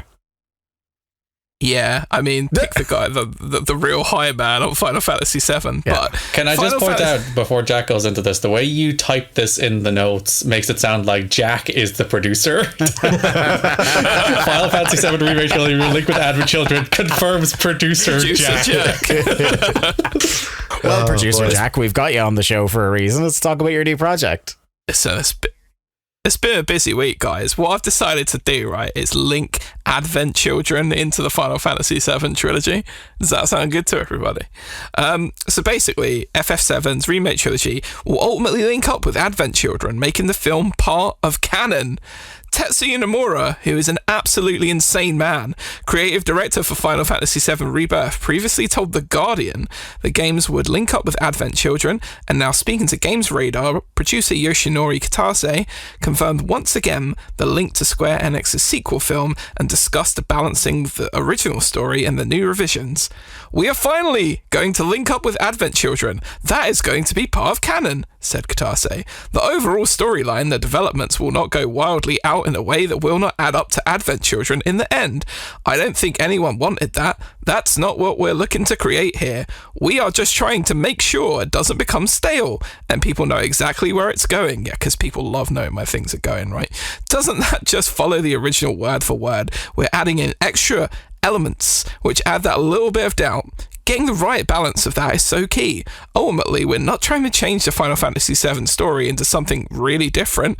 The overall balance wouldn't really allow for that anyway. Except you fucking did. At the end of the first game, turn it into something really, really different. And now they're trying to feed it back into a movie that was the sequel to the original game. So, what?" This makes no sense to me. I guess it makes some sense that if you're going to be like, we're going to remake Final Fantasy VII, like, what does that mean? I guess, do you roll in Advent Children? Do you roll in Dirge of Cerberus? Do you roll in Crisis Core? Like, the extended Final Fantasy VII universe, to tell that as a complete story, as opposed to a thing that's sprawled off from games and movies. And it seems to me that's what they're going for. But yeah, as you said, the idea is like, we're not changing it, but we are changing it, but we're not changing it. Make up your goddamn minds. But then why change it? If you are planning to, I'm happy for them to feed into all of those things. I actually think it would be really cool if they had, and like if they were remaking the game and sticking, say, like 90-95% of the story and weren't doing the strange... Garrett, they changed the story by the use of narrative ghosts. Mm-hmm. How are they going to then get those narrative ghosts into Advent Children? I don't know what they're doing. But I don't think those narrative ghosts appear again in this series of games. I really don't. I think that's a weird thing they did for the first one to give themselves weird permission to change the games that you had in the first place because you made the game. You were allowed to change it. You didn't need to, like, that was what drove me nuts about the first one. That, like, that first game is about giving themselves permission to change the events of Final Fantasy VII. Yeah. Which you had anyway. Just do it. You can just do it. You don't need to make an entire game about how you are now allowed to change the events of Final Fantasy. Yeah, also, I guess as well, like, I almost wish they hadn't called it remake. I really wish they just called it Final Fantasy VII Reimagined, because remake implies they are remaking the previous product. Reimagined implies that they are changing elements of the original thing to, you know, improve, in air quotes, or not improve. I would have been less pissed off by that, because it's like, well, Tetsuya Nomura is a weird guy. You know, we know it. He's doing some very strange stuff. So, of course, he's going to reimagine it and put narrative ghosts in there that change stuff. What if they called it Final Fantasy VII, but not? How about Final Fantasy VII 2? Final Fantasy 3.5? There you go. Get that Square Enix numbering system in there. 3.5 over 17 days. Can I review, you know, God bless trying to remember what the fuck a plot of a 2005 film was, but, like, can you give me a TLDR on Advent Children? There is this new disease that's going around that is hurting people. Geostigma? Is that it, Jack? I think it is Geo something. I'm not sure about stigma. Geostigma. Geostorm? Yeah. Maybe Geostorm. Geostorm! And the whole thing is just like Sephiroth comes back. That's like the plot. If you've never seen that film, there's some action scenes in that movie that fucking slap. Like, that movie is incomprehensible nonsense, but the action in that movie, unbelievably good. Do you know what, though? Like, and of course it was directed by Tetsuya Nomura. They fucking took a absolute bath on that. I was going to say, wasn't that like a very expensive flop? It's the classic thing for its time. It's one of the best looking things ever made, for sure. But it's also nonsense. And it nearly bankrupted Square, right? Just like their first movie did. Yeah, like they just nothing good happened from it. The movie itself was pretty cool. There's a scene where they're fighting. Is it Bahamut they're fighting? They're fighting something in a city, and they're all kicking ass, and it totally rocks. It's so good. Yeah, I mean, the Omni/ bit at the end with Sephiroth, like the Omni/ version 5 or whatever the fuck it is, that just kicked so much ass, man. Like, it was really, really just like an awesome action scene. But yeah, I haven't thought about this movie in a long time, so I don't really know what they're going to do to feed it in, but, well, I guess, yeah, it's all under the Tetsuya Nomura banner, I suppose, if you like his particular style of weird shit, Kingdom Hearts and stuff, I don't know. I was just thinking there, like, since then, unless I'm missing something really obvious, Square Enix have never dived back into the movie side, and I'm wondering... No, there's a Final Fantasy 15 movie. Is there? There was, yeah. Was that like a direct-to-DVD thing? Because I never even heard of it. It was a free release or something that they did release on, like, Blu-ray. Okay. But that was it was like a prequel movie that led into the events of Final Fantasy 15. Was it like a full movie? It was like a mobile game as well. They had a whole cinematic universe around Final Fantasy 15. Right, okay. Because I'm thinking just where we are at the moment with like live version adaptations, like if at some point Square Enix, I mean, I guess it's a lot easier just to sign the rights away to a production studio than actually having to make the thing in-house. So I doubt they would be as gun-shy about that, but also at the same time, like, what the fuck does you know, if you say Final Fantasy, you can't just say Final Fantasy because you're going to probably want to base it off of 7, 8, 9 along that period, and maybe they will just go original Final Fantasy. So fuck it. I don't think you could make good movies based on those games. You could probably make some really good TV shows based around those games. Well, I was going to say, like, Final Fantasy 15 had a movie, Garrett, but there's also an animated series that I've never seen, Brotherhood. I think I've watched some of them. They're nicely animated. There's Monster of the Deep, which is a VR Final Fantasy 15 game. It's a fishing game, and then there was the freemium MMO basically gacha style game that came out for like mobiles and after all that iOS. they just cancelled the DLC. Yeah. They're like, after all that work that went into building this Final Fantasy 15 universe, they cancelled like I think 2 parts of the DLC, and they're like, fuck it, it's done. Well, the original DLC of like adding a bit more depth into the characters and stuff was really cool. And you just think, well, fuck me, like if that had been in the actual story, it probably would have been a better story. Because it's bizarre in the game itself, where it's like Prompto will be like, I'm going away for a while, bye. Just fucks off, yeah. It's like, at some point they will just fuck off for a while. We're just supposed to go, okay, yeah, well, fair enough. See you later, Prompto. And then the DLC comes out. It's like, oh, that's where Prompto was during this random thing. Yeah, like that's one of the things about the old school Final Fantasies. When they split parties up, they would cover the stories of both parties, and it would be like cool. And you'd see like, I just think of like the whole prison section of Final Fantasy VIII and stuff like that. Where, you know, this is pretty rad. Whereas, yeah, this just made no fucking sense. And then, but 6 months later, when those DLC chapters came out, I'm like, do I even want to play this now? I don't think I played any of them now. Especially because I know, like, spoiler alert, like, it all just leads to the weird time jump at the end and they all die. And I'm like, oh, okay, fair enough. I'm glad I got invested in these characters. How much of that did they retcon? What, like that they all died? Because they changed the ending, but I've never played the changed ending, so I don't know exactly what they changed. Ending either. I was just so... It was like the sort of How I Met Your Mother. I met your mother, then she got cancer and died in 30 seconds. You know what I mean? It's just that kind of level of bad. Can I ask, just because it's off the top of my head and it's not related to Final Fantasy specific, did anyone see the Gran Turismo live action? No. I had plans to go see it, and you know what I did on that day? I stayed in bed. When I was stuck in London for All In, we were going to see it that morning, but we accidentally went to the wrong cinema, so I saw Barbie instead. I remember, yes. And you never decided to rectify that. No, it was purely on a we're stuck in London, let's go see a movie, Gran Turismo will do basis. Yeah. You made the right choice. Because like my brother had already seen Barbie, so I was like, you're sitting through Barbie again, I'll enjoy it. Our next story, Garrett. What are we talking about? Oh, Pokemon. Yeah, there's a new Pokemon show coming to Netflix, Pokemon Concierge, and it's stop motion animated, and they released a new 2-minute trailer for it that looks absolutely freaking adorable. Yeah, it looks so good. Oh, I wish they'd make a game that looks like this, because it looks so cool. Thought the exact same thing. Do like a Yoshi's like yarn or the Kirby's epic yarn thing and do something like this. Totally room for it.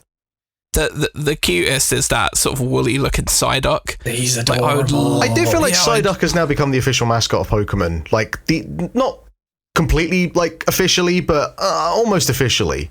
If you're like who are the 10 most prominently featured Pokemon, Psyduck's in there. Yeah. For sure. I would love a platformer, a Yoshi's Woolly World style platformer with just that Psyduck. So good. It is ridiculous when you think about how many Pokemon games there are, but still how many like things that they haven't done that they could do with Pokemon. And like just a simple side-scrolling Pikachu platformer in a like an epic yarn kind of visual approach. Fucking give it to me. Oh, I know. It's because like 4 people work for Game Freak and they have no fucking time to make any of these games. That's what the main problem is. Do you know what? Do you know what Nintendo do with their properties? Is they give them out to other people and get other people to make them. Yeah, I mean, they did that, didn't they, with the fucking chibi art style remake of Diamond and Pearl, and it was okay. But there is also like 7 million Pokemon spin-offs as well. Like, it's not like they don't make Pokemon spin-offs. I know. Hundreds and hundreds of them. Just good ones? Yeah. And do you play Detective Pikachu at all this year, Jack? I started Detective Pikachu and I didn't finish it. It's kind of one of the things that I'm like kidding myself. I'm going to play like 5 games on the way over to Ireland when I come see it from in a couple of weeks' time. But yeah, I started it and I was enjoying it a little bit, but it wasn't like breaking the fucking bank or anything. I think it's more the frustration. I think it's more the frustration that they're too busy making like toothbrushing apps at the moment, and I don't know. I like that about Pokemon, though. I like the weird freak aspect of Pokemon. I do, but I do wish that they would just give it to like HAL Laboratories and go, look here, just make a kind of 7, 8 out of 10 like platform or something. Go crazy, Just those little kind of things that I wish. Because yes, you are right. Game Freak probably do need to employ new people, or just give the property to other people. Go on, do it. I can't wait for the Axis DLC of a Voltorb on your levels. Hell Mark. yeah. When's that coming? Great idea. Holy shit. Yeah.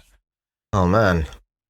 This show comes out December 28th, by the way. And Not much else to say about it. It looks very cool. It does. The other big thing for me is actually just the singer they're doing the theme song is Maria Takeuchi, who's like kind of an iconic 80s like Japanese city pop singer. One of the most kind of iconic songs of all time called Plastic Love was done by her.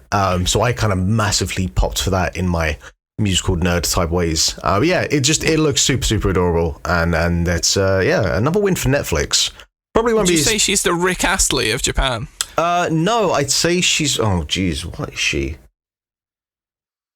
I'll come back to you on that because there's probably a actual suitable comparison, but I don't have it yet.